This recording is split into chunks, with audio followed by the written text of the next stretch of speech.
I can't be sure, but I'm thinking that these blades are holding up a lot better in the sand.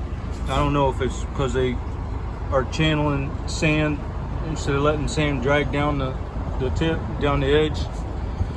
But you know, there's no data behind it other than just, you know, seat of pants. It just seems like I'm able to cut sandier yards and do more of them between sharpenings.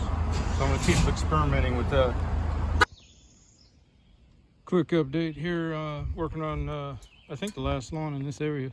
One of the problems with this lawn is that she wants it cut so short, and the problem with that is she's got sprinklers with donuts around them, and you know what happens is the back baffle rides lower than the blade, so on the commercial deck, so if it drags up one of them donuts and then it gets into the blade path, then that's gonna fling stuff out, break things, and deform the back baffle, and then you won't be able to mow grass at the higher settings very well anymore, because it has to be pretty precise to have the right airflow and everything.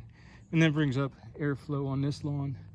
With it straggly and weedy and everything, you really don't want to run closed chute, but you also don't want to run open chute, because if you catch one of them donuts, you know, it might be enough to keep you from taking out a window or something if it can get slowed down or deflected by the chute. Then of course another problem is there's all kinds of artifacts in this lawn. I'm going to set that stick down there.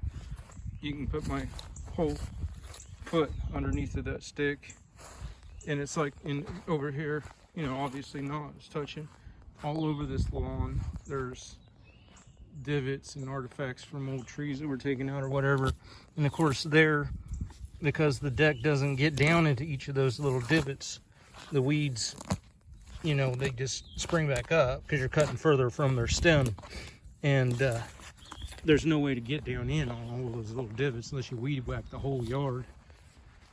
So it's kind of like a circumstance of worst of everything. You want to do open chute, and then of course the back has its own set of problems in that she wants the weeds. I did the hedges last week, but they're already starting to get back some growth. She wants the leaves, you know, off the lawn. Well, I don't bag, and you get limited effect when you're closing the chute. On one side of the deck you'll have lines of aggregate chopped leaves and stuff.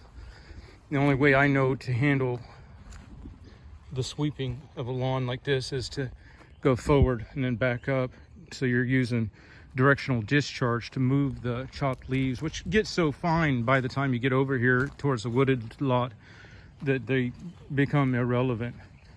But the problem is when you're backing at this low cut height, and you're going to hit one of them donuts sooner or later, because they're not even in straight rows, you know, they're just staggered all over the place on the sprinkler heads.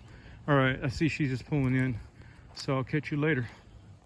All right, so that lady came back. She was squawking a little bit about weeds, but you know, when you cut the lawn the way that the grasses hate, and you cut the lawn the way that the weeds love, and you know that the grasses are competition for resources against the weeds, don't know exactly what you expect there. But I've tried to tell her, and honestly, you know, I don't know if that counts worth it, because you know, today was the second time, and she wasn't there, so I kind of had to cut it on faith, but she showed up and I got paid, thank goodness.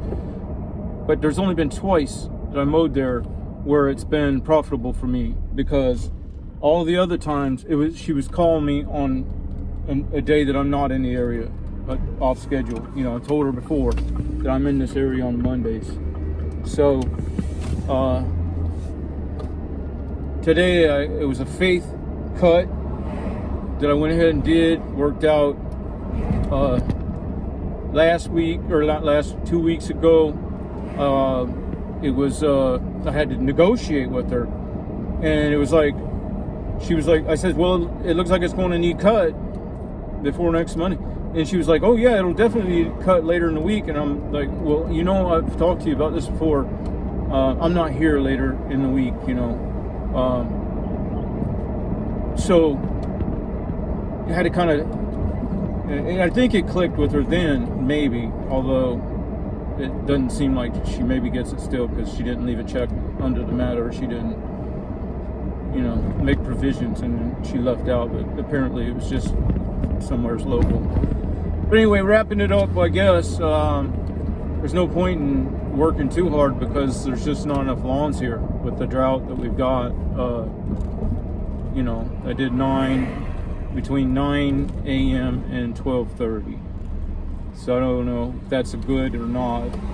They were spread out, so I wasn't trying to, actually I was just relaxing and just doing it casual.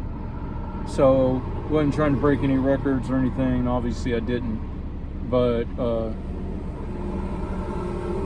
and when you're spread out all over the county like that, you're never going to break records, because in, you know, any distant lawn you're going to cover, if you could stay in town, you're going to cover 3 or 4 in a time, you know. So I got to go get gas and spend most of what I made. So I guess everybody's probably feeling that. Yeah, I'm going to get back to work. Y'all have a good one. Good morning, good morning.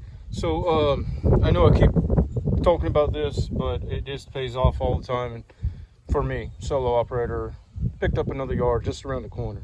Well, with all of the equipment on board the mower, obviously I just leave the truck here, ride the mower up there, and I've got everything I need: edger, string trimmer, blower.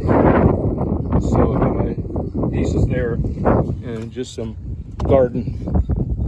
Sorry about the video. Down there you'll see some pipe that is welded in place to receive those. Anyway, yeah, everything you can do to trim seconds and add efficiency in a competitive market like what I have here is going to work to my favors. And you know, I'm trying to give out tips that I'm finding useful. So, but now another thing to be said is that as soon as I got back, and this is what I need to work on, as soon as I got back to the truck, loaded up and everything, and then here calls another one, another customer that's just, you know, around the other block that I could have, you know, done. And fortunately I had not strapped up on, put the straps on the wheels and, you know, loaded the ramps and everything, because that just takes off, it saves fuel on the truck. And these trucks are not, even though they're 5-cylinder, they're not that fuel efficient. And it also just saves so much time and labor. So that's working great for me, and that's why I'm sharing it. If you're solo, I can't see any other way to do it now that I've done it like that before for a while. So anyway, let me get on to the next one. Catch you later.